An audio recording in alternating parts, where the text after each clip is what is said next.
Welcome to all of you. What a wonderful crowd. Thank you so much for turning out, and I'm not surprised because we do have the Hillary. I'm so delighted to welcome you to Asia Society. May I call you Hillary? Yes. We're classmates, so I will have to revert to old form, but she's an old friend of Asia Society. She's been here for many important occasions in the past, and I heard her granddaughter was here the other day with Chelsea, so we're so happy to have the family involved with us. But today, I know we have limited time.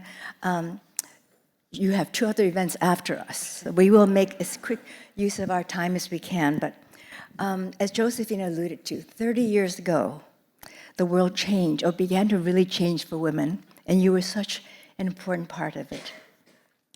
And being the person you are and as organized and can-do, you not only helped to develop the Beijing Declaration and outline all the issues that stand in the way of women having equal rights, you also developed a framework, because nothing is good without a plan forward. You can have all the best principles in the world, best intentions, but if you don't have a framework, an action plan, and ways of measuring, can you really move forward? And forward we did, my goodness. 30 years, we made incredible progress with women in health, education, poverty. But we had 20 great years, and in the last decade, we've begun to see some slippage. And we're so grateful that we have you here to talk about what we can do. How do we regain the momentum? Because the needs are still here, and women are, if anything, even more important to be at the table as we go into the world of AI, and as we create this brave new world. We want to have women's imprint. The old world wasn't so great, so we want to be able to think how we can not only participate, but we also can lead. So let me just sort of give this as an open question to you. How can we take the gains of the past and then build on them? And how do we move forward? And how could that forward movement be different, because we will be in a very different world with different values, different technologies. So we want to have your wisdom. Well, first of all, so great to be here with you, Lulu. Thank you for doing this event with me together. And thanks to the Asia Society, and thanks to Ambassador Dr. Kang, who introduced or invited me to come and speak about Beijing and where we are, where we need to go, before she was asked to be the ambassador for her country to the United States. And I also am delighted that wherever Lulu is, there are women from Wellesley. So it's really wonderful. Yeah, it's wonderful to see you from our mutual alma mater. I brought with me a copy of a report that we did at Columbia University, the School of International and Public Affairs, the Institute of Global Politics. I teach there. I work on a lot of these issues with my colleagues on the faculty, students, and others. We did it in conjunction with the Global Women Leaders because we wanted to take stock of where are we 30 years later. In 1995 in Beijing, a really remarkable event occurred. The conference, of course, the speeches, yes, I was very honored to represent the United States there and to speak on behalf of these issues. But the real outcome of that conference was something called the Platform for Action. It was a document that outlined where we as a world had fallen short in trying to provide for the full participation of women in the economy, society, politics, to be sure that women were given equal access to education and healthcare, to credit and banking services, all the things that we knew were important for women to live their own lives, make their own choices, to move closer to the hoped for achievement of equality between men and women across the globe. That platform for action was adopted by 189 countries by consensus, and it was a high water mark in literally world history to have the nations of the world come together and say, we want to take stock, here's where we are, let's be honest about it. One of the things, for example, is that in the vast majority of countries, domestic violence was not a crime. And as my great friend and predecessor as Secretary of State, Madeleine Albright, used to say, it is time to quit treating domestic violence as though it were cultural and treat it as it is, criminal. But that took the world coming together and making that a goal. So in this, it's the Beijing Plus 30, a roadmap for women's rights for the next 30 years. We do evaluate what progress have we been making. And very briefly, we've made a lot of progress in education. Nearly universal primary education for girls.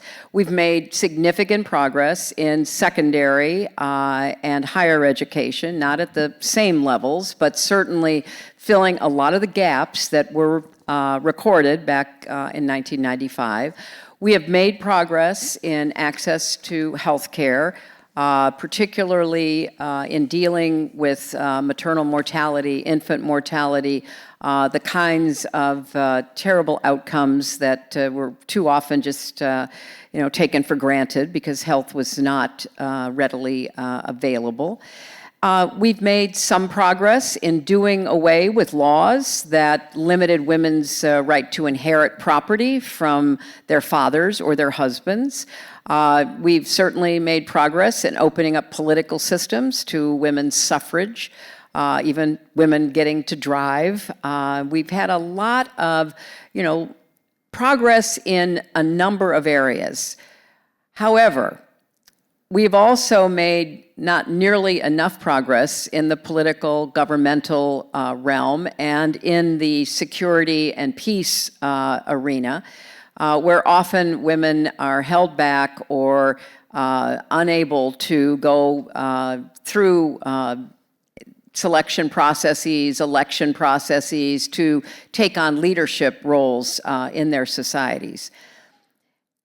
And I think it's fair, as Lulu said, that starting about 10 years ago, we began to see stalling in the willingness of governments to deal with everything from human trafficking to child marriage.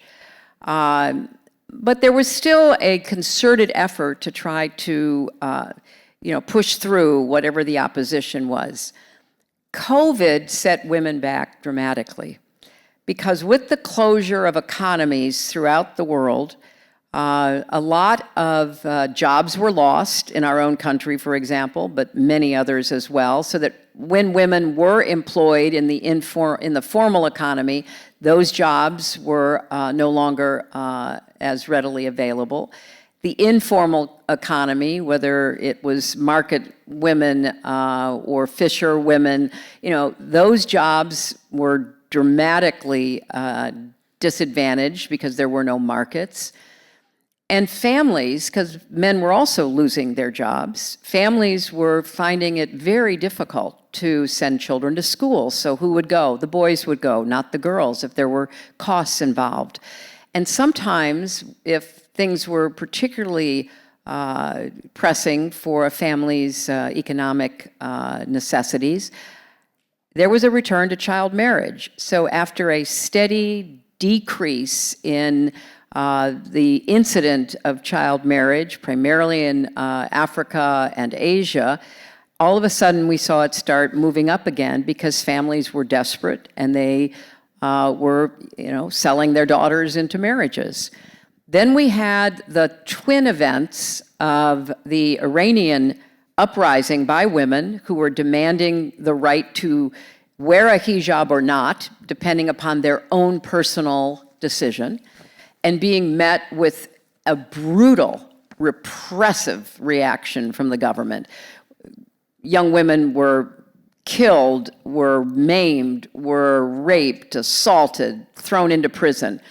And it was a clear example that, once again, women were on the forefront of an autocratic dictatorial regime in trying to keep order. And then, of course, with the return of the Taliban, the most oppressive, the worst kind of gender apartheid is once again literally preventing girls and women from being in public. So the progress has occurred, but before we think it's just in places like Iran and Afghanistan, there became a kind of pattern where dictators or wannabe dictators, autocrats in training, were saying things about women, were turning back the rights of women. So in Russia, you had Putin instruct the Duma to loosen and even eliminate laws against domestic violence. In China, you had Xi Jinping say, it really would help our demographic problems if women went back into the home and had more children. You had Orban pushing a very strong pro-natalist position. You had Turkey withdrawing from the Convention against the violence toward women. And in our own country, we began to see a lot of pushback on women in leadership positions. The very first person that was fired by President Trump was the woman commandant of the Coast Guard. The second person was the African-American male Air Force general who was the chair of the Joint Chiefs. The third person fired was the first woman to be the chief of naval operations, and so it has gone on. There's been a concerted effort to push back on women's roles in the military, to zero in and target women who speak up in ways that are not considered in keeping with the administration's agenda. And then finally, the rise of social media, which corresponds to this time period that Lulu mentioned, the last 10, 12 years, has unleashed such virulent misogyny and sexism. And I was just recently in Australia, and Australia became alarmed at the attacks on women in public life on the internet, on social media, with threats against them, their children, publishing where they lived, if they voted a way that the people on the social media platform disapproved of. And so they're trying to take steps through e-safety, electronic safety measures to protect women online. But the single question I now get more than any, it used to be when I would travel around and talk to women in public life, how do you balance family and work? A very important universal question. Now it is, how do I keep myself and my family safe? If I'm going to be in the public arena, whether it's government and politics, business, entertainment, whatever it is, the attacks on women have just gotten so out of control. So we've made progress, we've stalled, and in some areas, sadly, we're going backwards.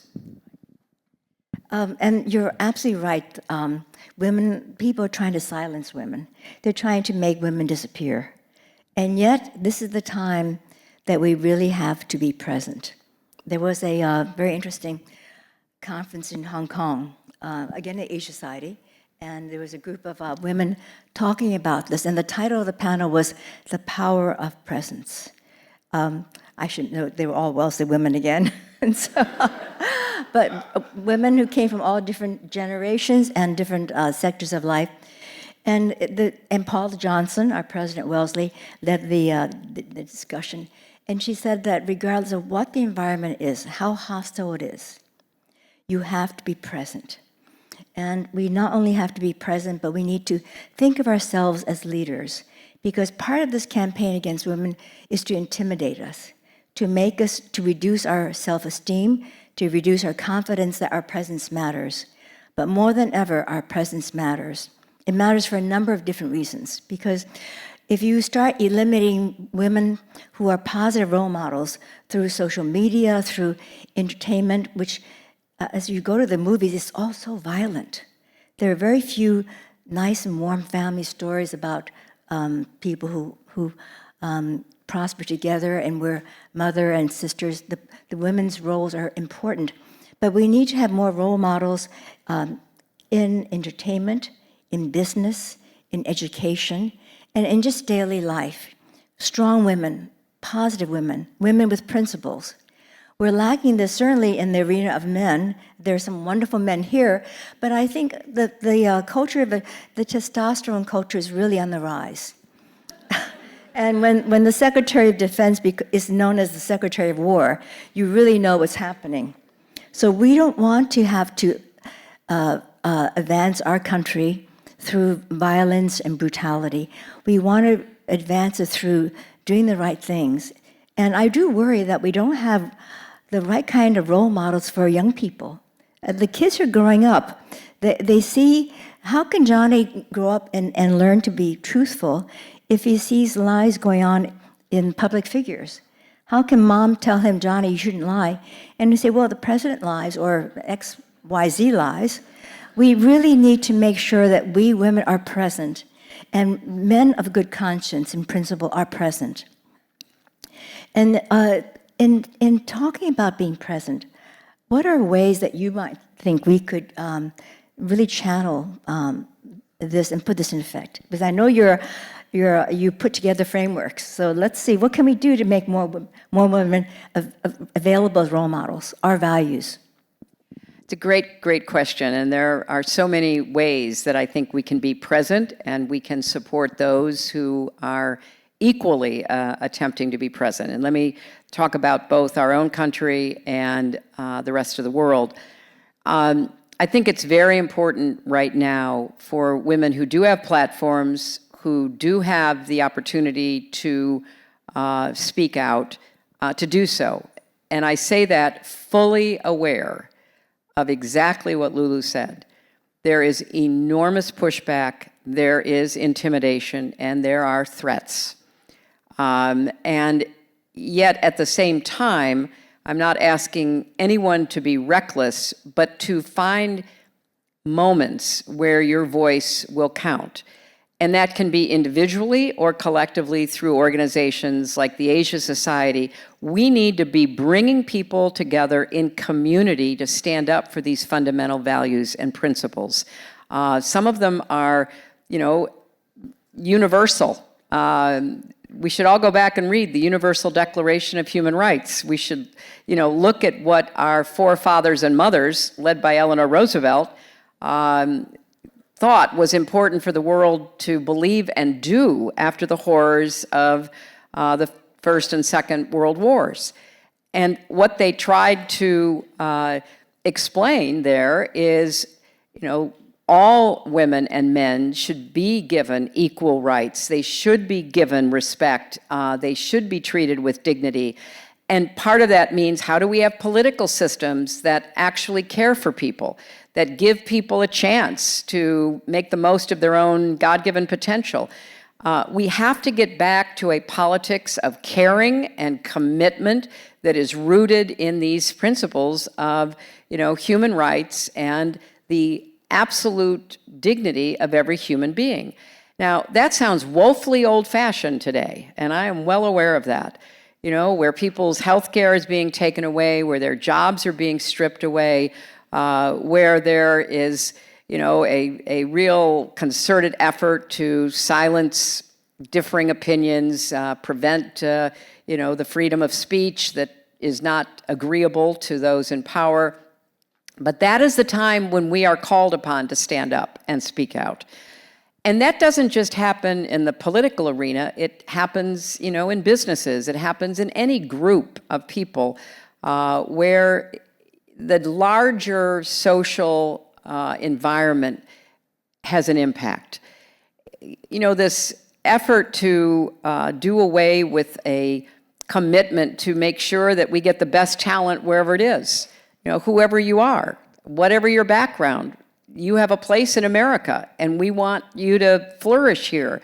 The concerted effort to undo and erase our history as though slavery weren't a part of it, as though women's suffrage wasn't a part of it. We have to stand and speak against, and wherever possible, work against those kinds of concerted attacks on our common humanity, and in this country, our common citizenship, our rights under our Constitution.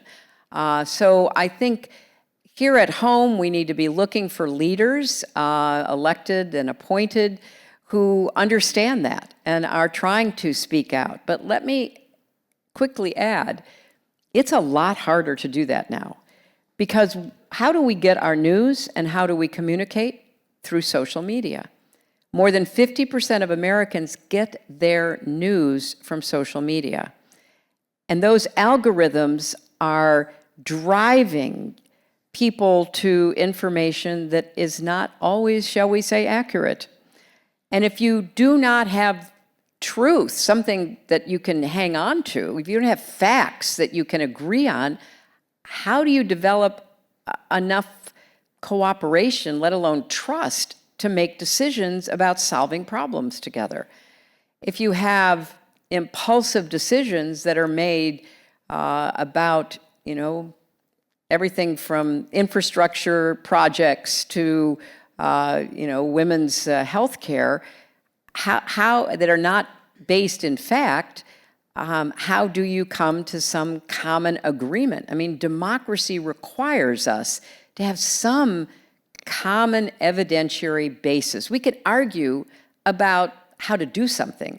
We can argue about what our tax rates should be, or the best way to have affordable housing, or what's the best way to ensure children learn to read. We can argue about all of that and come up with good ideas. But if you are not able to have a common grounding of facts, truth, and evidence, how do we run a democracy any longer? And so you might guess from what I'm saying that I think one of our biggest problems is out of the technology world, and that is its desire to divide us, its profitability by scaring us, by using fear, anger, even hatred against other people. How do we get out of that? And it's only going to get worse with AI. AI has vacuumed up all the information that's out there, and there's a lot of wrong information and a lot of biases that are now going to be part of the answers people get when they ask AI questions. And that will make people even less certain about what's true and what to believe, which will drive them even more to be isolated and not participating because they don't know who to trust, who to listen to. We have created a very serious challenge to our ability to govern ourselves. And when that happens, women are often like the canaries in the coal mine. It's women's rights, it's women's position, it's women's autonomy that become, the first casualties of the war on truth. I was thinking about, we keep saying what we can all agree upon. It's very hard to agree on anything. Everything is so divisive. But there is one thing that everybody can agree upon. Men, women, right wing, left wing. Everyone believes in making money. No, seriously. And I think if we look at, if we have all parts of our society positive return on investments, we are a more prosperous community and country. If we divide ourselves and we depress those elements that could be productive, producing elements, because out of hate or bias, we're hurting ourselves. So I think the way that we might begin to build a positive culture in this country and in the world is to look at the return on investment on women, on minorities, on education for children, on good health care for families. If you do the math, it all makes sense. We have healthier families, educated women. If you educate a woman, you educate her family. You educate a man, you don't always get as much bang out of the buck. But I do think we start with what makes sense, dollars and cents. And I do think that's one way, because if, especially in poor countries, the the disaffection that men have for women going out there and getting jobs and being semi-equals, it goes away if the woman can work at home, she can create money, she can make money so her kids can be educated, they can go out and then bring money back for the family. It becomes a win-win. And you win the men on board and you bring on the generations, the mothers-in-law, the fathers-in-law. They're all in favor of this woman who can bring in the money for the family. So work on where we can develop models where there's a clear argument for return on investment. I know there was a woman, when she retired as one of the early partners at Goldman Sachs, Connie Duckworth, she formed this incredible company you may all have heard about. It's called Arzu, which in Afghan means dream. And she set up a whole infrastructure for sourcing wool, vegetable dyes to make rugs.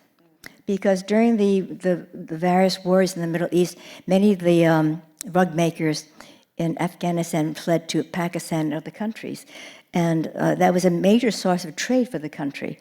So she built up this whole infrastructure whereby women, without leaving their homes, because that would be too big a cultural step, they could sign up for this program and they would be provided with the rug, the fiber, the looms, the vegetable dyes to make these beautiful rugs. They made it at home, so they could still take care of their family duties, but there was a catch. It was a very prosperous proposition, and many women competed for this opportunity. You could only be in the program if you stayed and then your children went to school. So it was thinking 2 generations forward. It was taking care of the generation of women, giving her an income, making her an important part of the family structure, but also making sure that her children went to school, the daughters and the sons. So if we can think in different ways in which we can use money to entice people to do things that they should be doing anyway, it's something we can think about government-wise, not-for-profit-wise. It will be, I think it would apply to pretty much all the societies I can think of. You know, that's a great observation, because it is absolutely true that when I was Secretary of State, we partnered with some private sector firms, Goldman being one of them, to help us do an analysis about the impact on gross domestic product in every country if the barriers to women's abilities to participate in the economy were removed. And every single country would have had an increase in GDP. Now, some obviously where women were particularly prevented from participating, it would go up 40%, 50%. But even in our own country, you know, doing away with a lot of the requirements, and certainly trying to combine that with a recognition that to have, you know, quality, affordable childcare, to have, you know, parental leave, to do things that made it possible for women to manage and balance family and home, made it much easier for women to participate in, you know, in jobs. And, you know, there's so many examples where, as you pointed out, you know, microfinance, which was really brought to scale in Bangladesh under Mohammed Yunus, and in other places in India and South Africa and elsewhere, you know, having that microfinance program made it possible for women to have money of their own, which they then could invest. Maybe it was to buy a milk cow, or maybe buy 2 goats, maybe rent a market stall, whatever they were intending to spend money on. And then the money they made went back into the family. And there is a lot of evidence that the money that their husbands made did not always go back to the family. And so the idea of building a stronger economic base in poor countries, you know, took a step forward with the idea of microcredit. It's not by any means enough. There has to be real credit available. There has to be equal access. For example, you know, most small holder farms in the world are cultivated by women, something like over 60%. on every continent. But they have the small farms, and they often don't have access to the pesticides or to the drought-resistant seeds or to the market information about what they'll get when they take their produce to market. So if we were even just to focus on the economics of equality and look hard, not in some kind of social welfare do-gooder perspective, but an economic growth perspective, a increase the GDP perspective about what we could do to unleash the talent of more women and minorities so that they could participate in the economy in whatever nation they found themselves, because they would have the tools, they would have the access to credit, they would have the kind of support that they needed.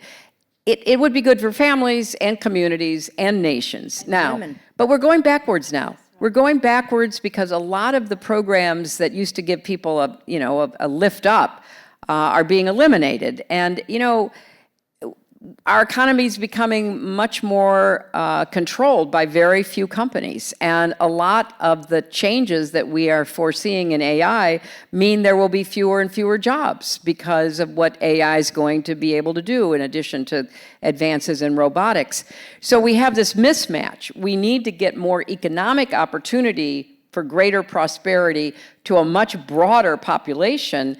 And we're seeing a kind of closing of a lot of the doors that used to exist for people to get that first job on the rung, to get that kind of support that was needed. So you're absolutely right that economics remains a really big part of this, but I think younger people feel like the system just doesn't work for them anymore. They feel like they are not getting the kind of jobs. Even college graduates are not getting the kind of jobs that will give them that, that beginning that will lead to a more secure economic future. So there's a lot that we need to be thinking about. If we wanted to really structure our economy on a strong basis, we would be thinking about it in investment in terms, as you said, but also not just investment in a classic sense of, here's money for your new business, but how can we make you more productive? And how can we give you the support you need to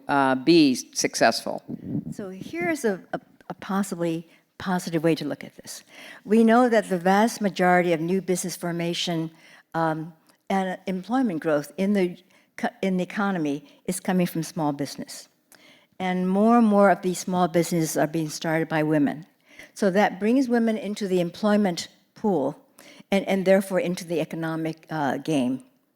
So if that continues to be the case, especially as we see more layoffs in the large corporations because of AI, and the trillions of dollars we're seeing going into AI, there's no question. It will reduce the number of job positions. Maybe the jobs will pay better because the individuals will be more productive and they'll earn a higher income, but there will be more layoffs. And if these layoffs can receive some hope that they can start small businesses, men and women, I think that will actually add to the vitality of our economy. And a very large percentage, if not more than half, of small businesses are now started by women. So again, we're seeing the economic balance moving toward women. So these are all hopeful things. And if the government is not going to help to train these women, to provide the financing for them so they can really get their business off the ground, I think we can try to work at it through the community level, because there are many communities that are trying to help small business formation, because that truly adds to the lifeblood of the community. And if we can somehow tie education of children to small business formation, you get a loan for starting a small business. But if you have small children in your family, they tie the fact that the kids go to school to that. It will be like the ARZU structure. There are ways in which we can take some of these negative trends and turn them into more positive trends. And also on the topic of AI, I was thinking, everywhere you go, everyone's talking about AI. And I think there's some negative trends, certainly very dark ones. And more recently, under the new sort of race to be who's the president's favorite, there's this a lot of kowtowing, even by the titans of Silicon Valley. And they used to talk about guide rails to make sure the AI doesn't go out of control, it doesn't hurt the people too much, that they try to elevate the quality of the job as they reduce positions. But there's been less talk about that. It's all testosterone. Who could spend the most money on GPUs? Who's going to be able to build more data centers? There's very little talk about the humanity of their employees. But at the same time, how can we outrace the bots? You think about it. The bots are very linear in their thinking. We always think about left brain, right brain, and I think women have a major advantage by having not only access to the right brain, but still retaining access to the left brain and more neural conduits between both sides of the brain so they can really think in terms of qualitative and quantitative terms. I found in my own work in the investment world, it's a natural for women because you can take the same data points that the men can take, but you can read the story. You can walk into a room with management, you can read the room in a way that I often don't find men are able to do. And also no offense to the gentleman here, but but it gives me confidence that the bots are not always going to be better than we. They'll be faster on the linear side, the objective massaging of data points, absolutely. But they will identify the dots, they'll know all the dots, but they won't understand the creative way to connect the dots, to create a new reality, to create another way of solving a problem. So that kind of problem solving that is ultimately the basis of any success is something that the human characteristics of being able to connect the dots will be an advantage we will always have over the bots. So if these are qualities that women really have access to, and I think in great liberal arts universities and colleges, at Wellesley being a strong liberal arts college, exposing our students to the humanities and history, learning from the past, not just the engineering part, which we have, but we put together engineering, we put together history, we put together art, music. We can create human beings who are truly equipped to give the bots a good race for the money. So, I love that image. You know, we're all racing the bots, and you know, I think what we should be doing right now is we should be having conversations like this at the national level with representatives from both the federal, state, local governments, with business leaders, especially from the tech industry, with academics who study this, with, you know, just a good cross-section of thinking Americans to figure out how we get ahead of this, rather than just play catch-up trying to chase the bots as they, you know, ravage our economy and availability of jobs and so much else. And we're not doing it. I mean, we're just kind of lurching from crisis to crisis, decision to decision. And it is very troubling because, you know, a few other places in the world are at least planning. China is planning. Whether you agree with them or not, they are planning, and they are dominating the production and usage of clean energy and technology. And, you know, they have a theory of the case, again, whether you agree or not. And it's really a missed opportunity because given our current course, we're all going to be back here in 5 or 10 years and wonder why we have so many empty storefronts, because small businesses couldn't survive, because we no longer had access to capital for, you know, the businesses they wanted to open, and because, you know, immigrants started far more small businesses than native born, and we've gotten rid of a lot of our immigrants who are striving and ambitious and, you know, risk-taking. And we have lost a lot of jobs to robotics and AI because, you know, we no longer employ 88,000 truck drivers because we now have autonomous trucks, and we no longer employ, you know, cab drivers and a lot of other people who had those kinds of jobs. And we also have lost a lot of, you know, white-collar jobs, and not just, you know, low-level entry ones, but even higher up the the value chain because AI now can do the job and it's a lot cheaper. And all of a sudden we're looking around and we're saying, oh, why didn't we do something? Or why didn't we think about it? And, we just are, I think, living on borrowed time in terms of our democracy, our free market economy, not an economy dominated by oligarchs and kleptocrats, but an economy that actually, incentivizes people to get out there and work hard and make a good living and make a good product and make a difference. And the outcome of where we're headed, even if you put the most rosy scenarios on the table, are going to mean a lot of people are losing. They're losing opportunities. They're losing the ability to send their kids to college. They're losing their small businesses, their jobs, whatever. And there's just no thinking about, in any organized way, about what we're going to do about it. And it's very heartbreaking to me to see that because, there's no reason we have to end up there. Building these huge data centers, which take enormous amounts of energy and water, who's going to pay the bill for that? Can the grid even accommodate it?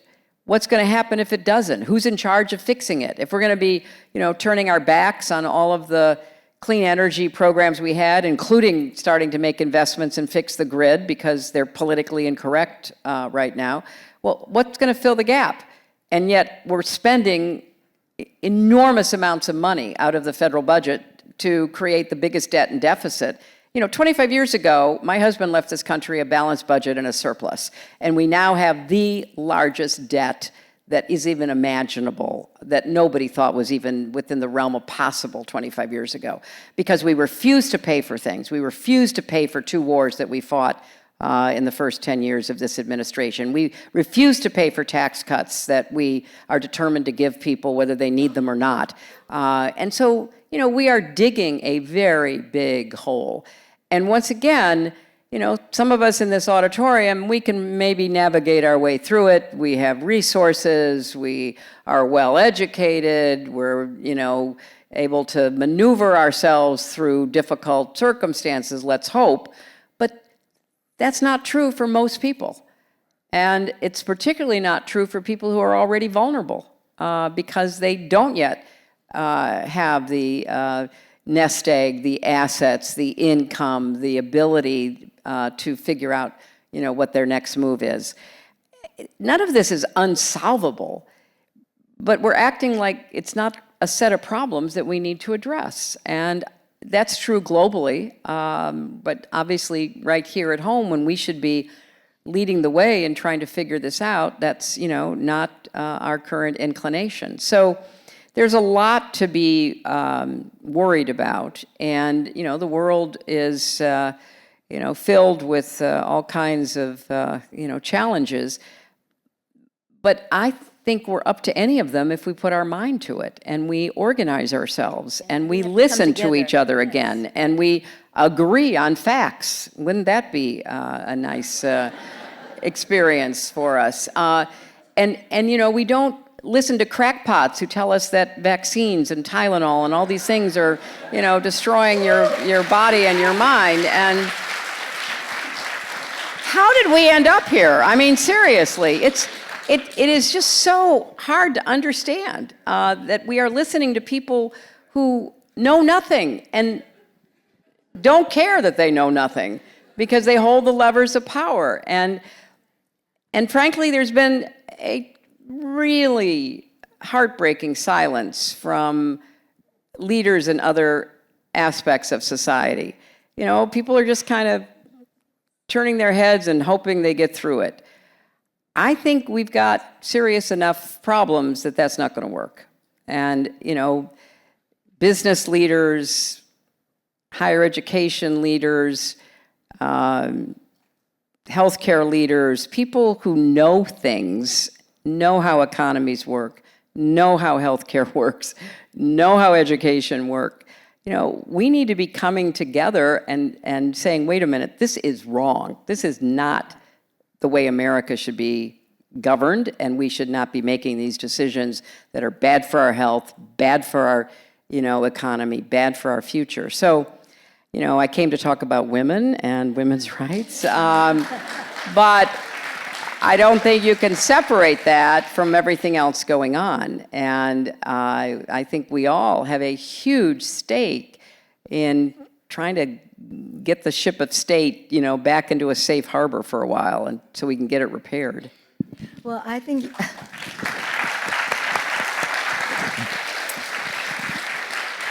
I'm getting the 5-minute sign here. We could easily have another 5 hours with you, Henry. But I think what you said earlier was that this is the kind of discussion we should be having on a national basis. We should all be able to come together in a room, left wing, right wing, old, young, and talk about what our country needs. This is the way we've always worked out our problems. But so what brings us together? We can hope that our wise men in Washington can figure this out, but I think it's going to be a long ways. But there's one thing in common. Both the left wing and right wing, they all want to spend money. And even the people who were conservative, who were deficit hawks, they want to spend money because when money gets votes. And if you can buy the public with the promises that fills their personal needs, you can usually get their vote. So that's why I suggest if we can find something that really brings prosperity to the country, because prosperity will help the deficit hawks, it'll help them to pay off the deficit. Prosperity will win people with special interests, and then those who want to build their communities or get better health care, they'll be happy. So we need to work on ideas that really will be good for the economy, because that is the one thing that all political parties want. They want a stronger economy so they can fulfill their promises to, whether they're hollow promises or not, but the promise they've made to their electorate. And if we can get our congressmen to come together on legislation that will be good for the economy, I think Trump wouldn't mind at all seeing more money rolling into the coffers, whether it's the right way or wrong way, because a lot of the money probably gets channeled off to another direction. But I do think if we can find ways in which this country can find financial solutions to our problems, that might be one way that will bring us together. And I do think that women can be very important parts of this economy. We are the stars of small business. And if through our own hard work, building up companies that can generate jobs, help the tax base, we can try to bootstrap the country. I know it sounds very Pollyannish, but given the limited measures we have, these are ways we can help at all. But any final wise words for the crowd, Hillary? Well, I appreciate so much the chance to be here, and I couldn't agree more that we need a lot of conversations like this. We need people to roll up our collective sleeves and try to figure out what will work, what can work. We have to restore people's trust and confidence in democracy. Right now, a very significant number of Americans just don't think it's working for them, and they don't believe anything anybody says. And the only slight caveat I would have with what Lulu said is that there's some really wrong-headed economic ideas that have currency right now.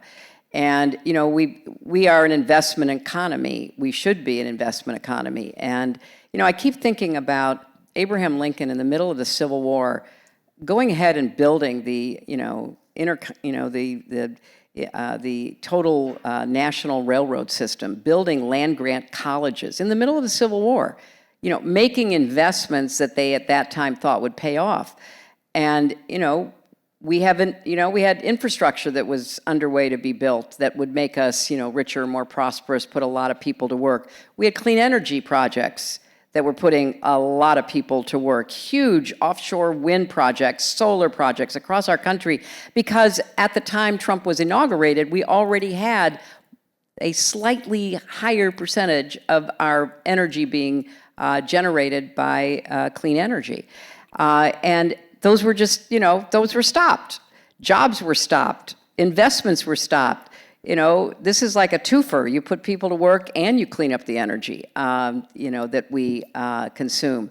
So people have different ideas, and I think some of those ideas are driven by ideology rather, again, by evidence, by history. And, it seems that, we're going to have to try to remind people about, what built this country and the kind of investments that we made even during hard times to keep people working, to, create more, the interstate highway system, the Works Progress Administration, things that, paid off over and over and over again.